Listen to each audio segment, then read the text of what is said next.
Floor is yours again, Jennifer. My apologies. Oh, no, that's fine. All right.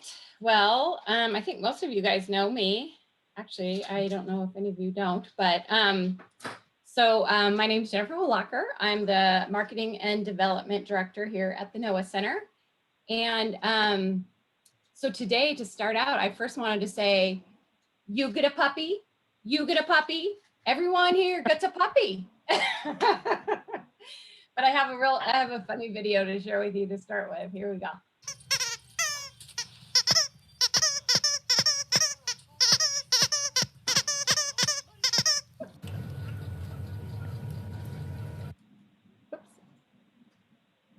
So anyway, here at the NOAA Center, I'm gonna try and move this thing around. Slideshow. Oops. All right. Anyway, so the NOAA Center, it was built back in 2003. We started when we were built in 2003. We were can everybody hear me okay? Mm-hmm. Okay, good.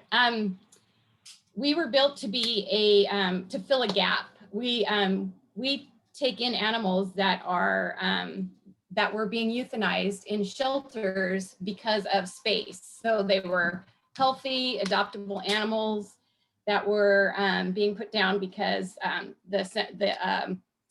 the humane societies and other shelters, they just had too many animals. So we came in 2003 and we're able to take in puppies, dogs, cats, kittens, and we're able to bring them to the NOAA Center and get them checked in and get them the things that they need so that we can find them, their forever home.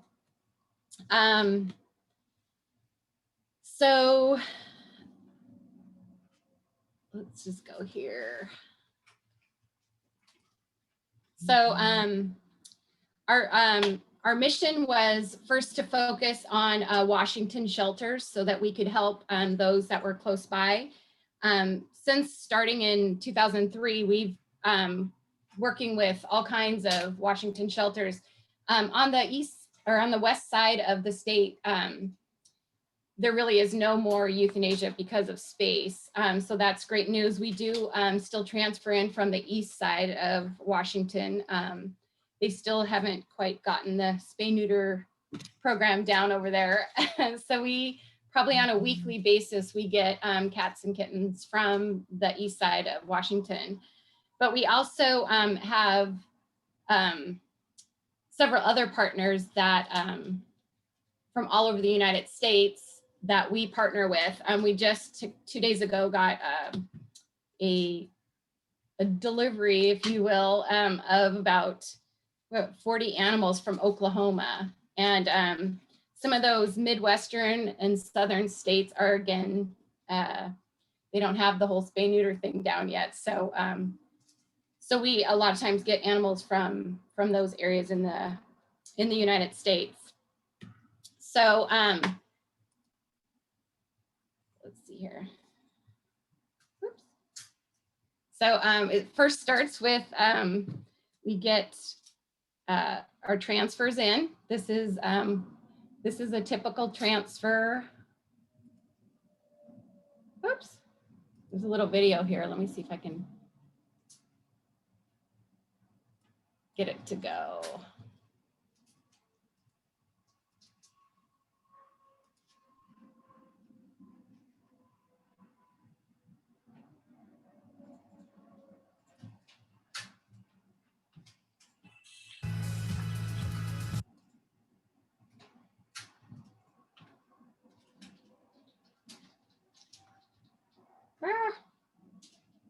Boy, it only works. There we go.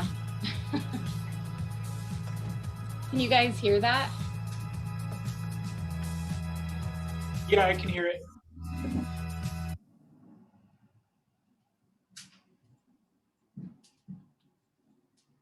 All right, well, that one doesn't want to work. So anyway, so we get transfers in probably 3 or 4 transfers a week. And sometimes it's just a couple animals, sometimes it's several, kind of depending on what the need is out there. When we get these in, the animals, they receive a medical exam, they get spay neutered, microchips, they're fully vaccinated, treated for fleas, dewormed, the teeth are checked, and dentals are done for those who need that. And whoops, that's too far. The NOAA Center tracks the number of animals we transfer from partner shelters that come here. We track how long they stay at the NOAA Center before adoption. We are saving lives of thousands of dogs and cats all throughout Washington and adopting them into homes in approximately 4 days. Maintaining accurate statistics such as these ensure that we are spending our donor dollars responsibly and that our programs remain effective and good over the long term. So one of the ways we actually kind of expand our borders and make our funds go a little bit further is our foster care program. We have 126 foster families that will take in animals. They're set up in their home to take in animals to, to care for them. We help them with supplies and stuff, but they supply the love and nurturing that those little guys need until they become the weight they're needed to be spay and neutered and get all their vaccines.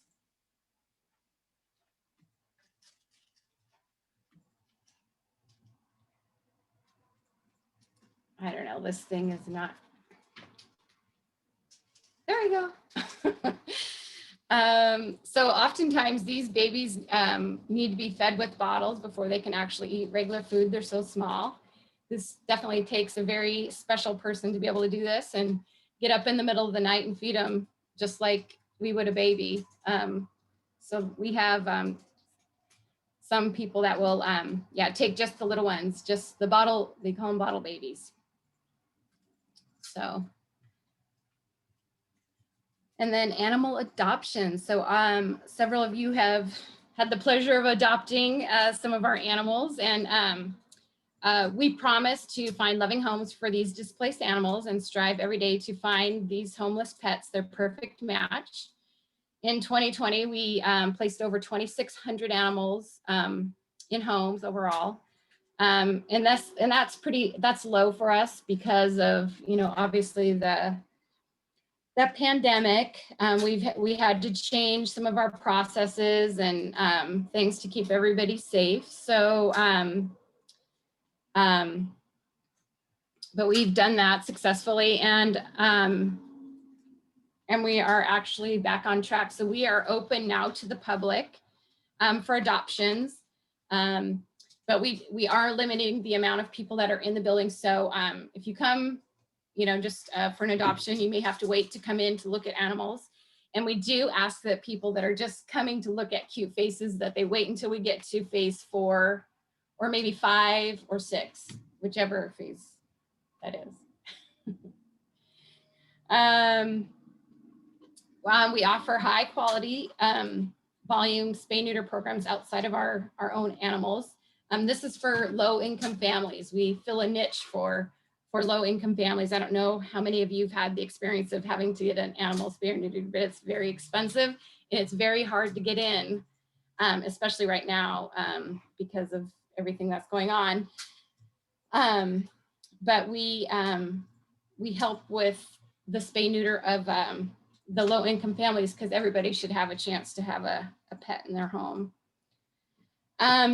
So this is, according to Alley Cat Rescue Alliance, if allowed to reproduce unchecked, a single unspayed female cat and all of her offspring can produce a staggering 11,000 cats over the course of 5 years. By targeting low-income pet owners, the NOAA Center is able to reach a demographic of residents that would not be able to afford or access services for their pet, thereby reducing the unwanted and potentially homeless animals. So we have a volunteer program. It continues to be successful in 2020 with more than 150 active volunteers that serve on a monthly basis. And that's just in 2020. Normally we're about 350 volunteers, but we had to definitely lower that, to keep everybody safe and just the essentials in to help us. Throughout the year, the volunteers help in every aspect of the organization. Part of our mission is to utilize our volunteers based on their strengths. We are fortunate to have so many talented and professional volunteers to help the organization thrive. I have one sitting right here next to me. She sits here every Thursday and listens in on these Rotary meetings, and she gets a good laugh, just so you know. We even have some of our volunteers wear cat and dog mascot costumes. All of these positions and the generous volunteers who hold them are vital to our success. So here's another video I'll show you, and then I'll kind of talk about the video a little bit.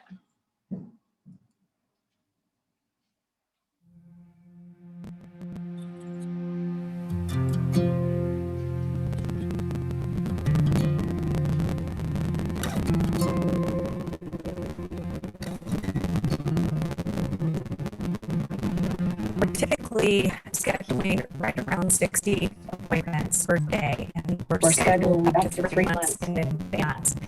And I think it really shows the need for spay-neuter surgeries in our area. I really believe that NOAA is doing their part to help control pet overpopulation, offering these services at a lower rate, especially to low-income folks who wouldn't normally be able to afford it. This year, we'll end our year with over 10,000 surgeries. We were very close to that last year. Imagine how many more lives we can impact with more space. We do have the space to build a larger facility that can accommodate many more animals and many more procedures. We will need the equipment to provide those services to these animals. A lot of times we're stepping over animals that are recovering on the floor. We're having to utilize our lobby for recovery space. We at times have to utilize our bathroom to recover animals in because we're so short on floor space. We are very limited on the number of dogs that we can take in just for space.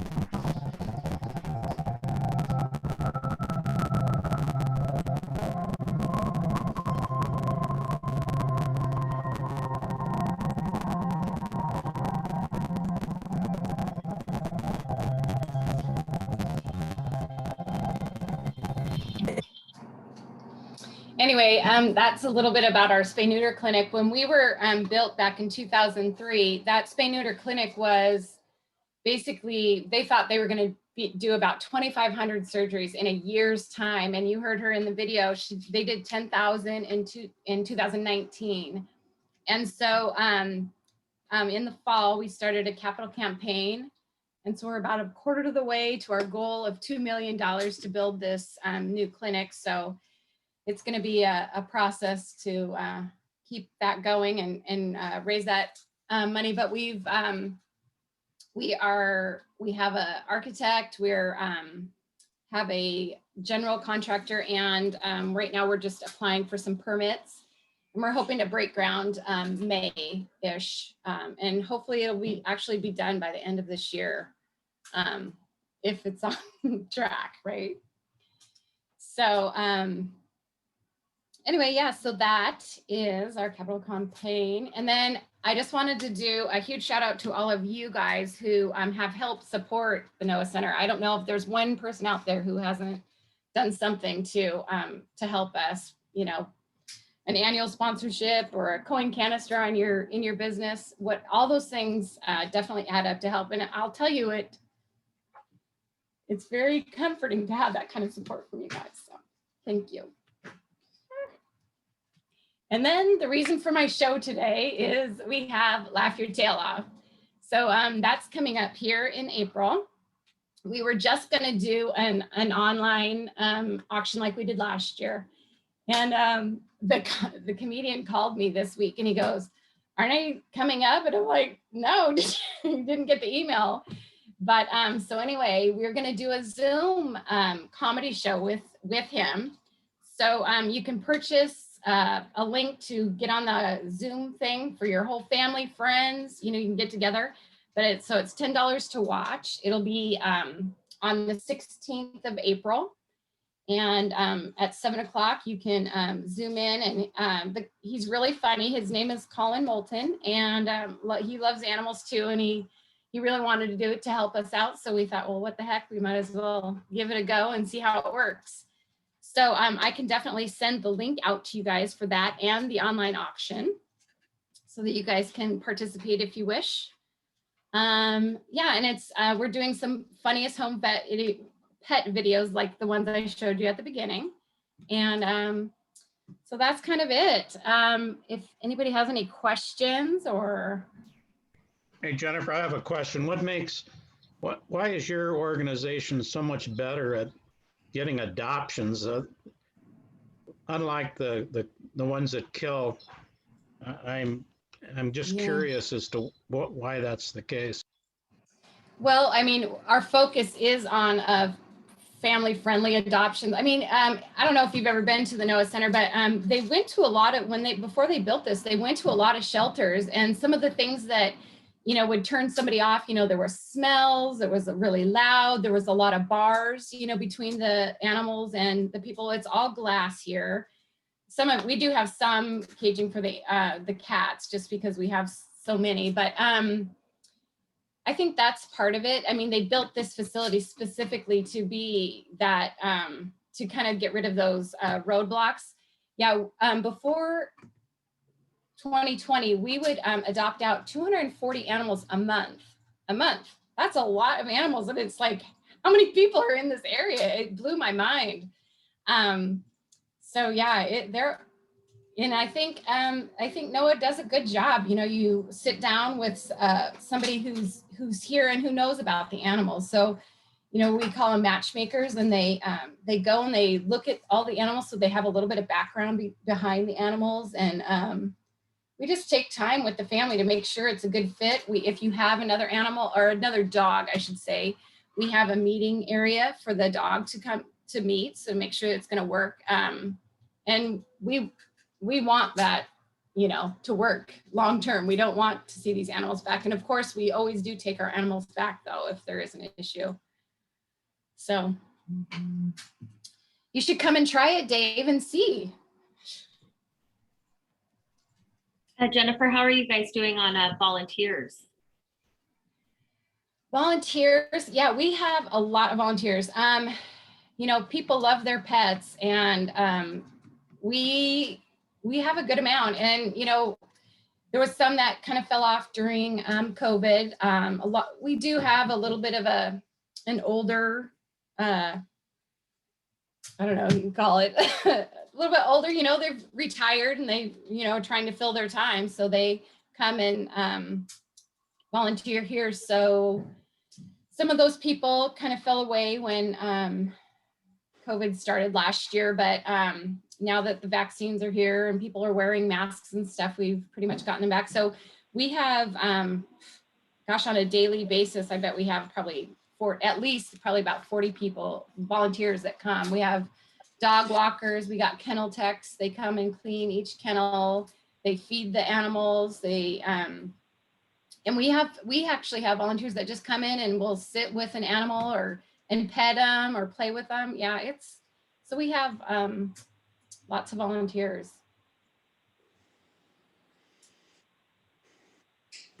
Jennifer, Oh, go ahead. I was going to ask, sorry, where is the new clinic being built? So on our property, I don't know if you guys saw that aerial view, which actually I wanted to give a shout out to Chris Kuhn. He's the one that did that video for us. But in the back of our property, we have a training facility that has been there, not since the very beginning, but several years ago, the training program was closed down. And so that building has been sitting there really not being utilized for anything. So that we're able to use that same footprint for the clinic, which is helping a bit on cost. Definitely. Thank you. Mm-hmm. For kids looking to fulfill like community service hours, do you guys do that there? Do you sign off on community service hours for like We seniors do. and stuff? Yeah. So if they're under 18, they have to volunteer with an adult, which is a little bit more difficult to get your adult to come with you. But yeah, so we do, and we have had those.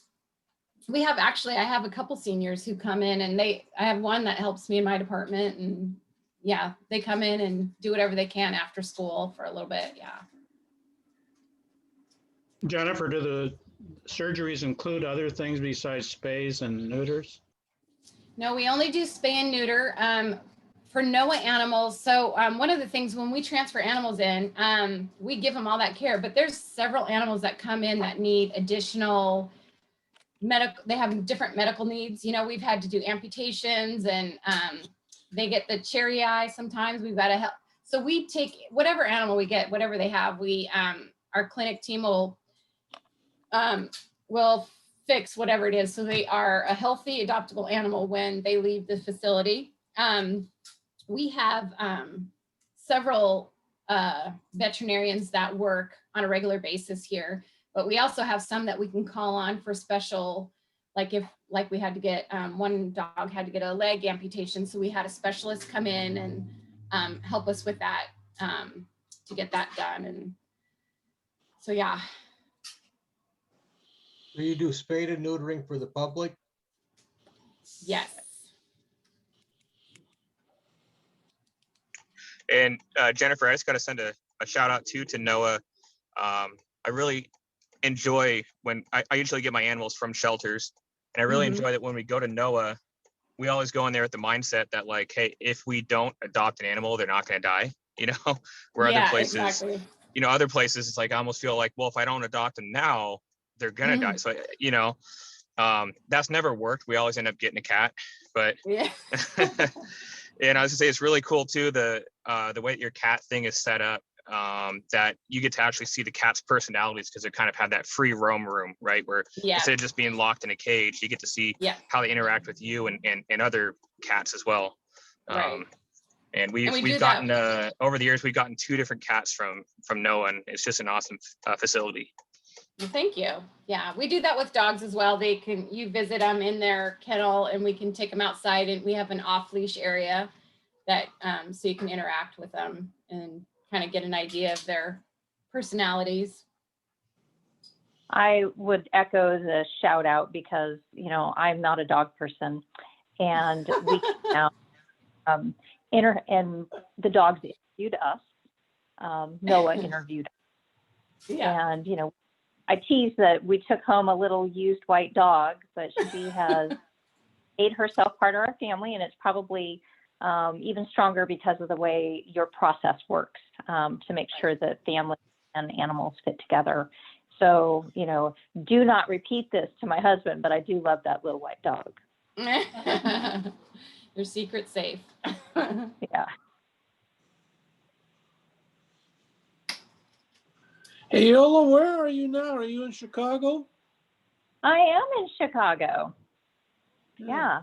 I have a pretty little view here. I don't know if you can see it. There's like a lake in the background. I don't know. Oh. It's a gorgeous. And we have plans to go to our favorite winery tonight, and you know, just events after events. So lots of fun. Well, it's 85 degrees today in Maricopa. Yeah. So Jennifer, I loved your presentation. Thank you. You're welcome. Slide. Yeah, I can't wait for Laugh Your Tail Off. Count me in. Yeah. Me too.